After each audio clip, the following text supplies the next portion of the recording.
Hi, my name is Mallory Izzo, and this is my assignment 6 for MIT 812. So for my final project, I teach freshman Algebra 1, and it's not an accelerated class. It's basically a mix of kids on the high level and the low level, so I wanted to choose a topic that could relate to all of them. So when I teach exponential functions, I like to use the example of buying a house. So the first thing I would show them is a pear deck, which I learned about in this course.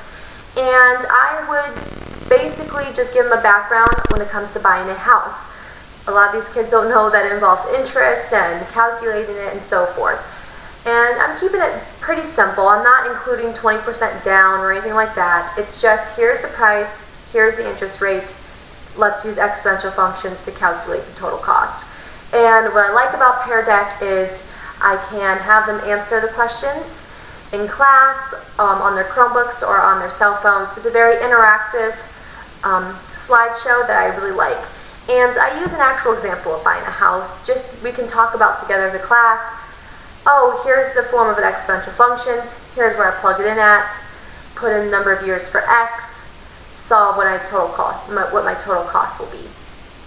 And again, they can answer in the box. So that's the first thing I would show them. And then I'll jump into what their assignment is.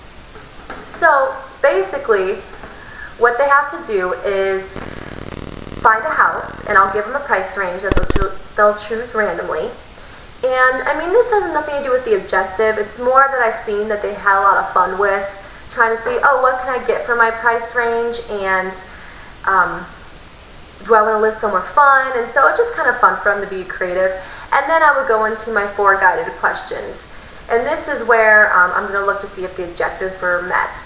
So the questions, basically say, here, given your price range, your 4% interest, calculate how much you're going to pay on a 30-year loan, and then on a 20-year loan, and then on a 15-year loan.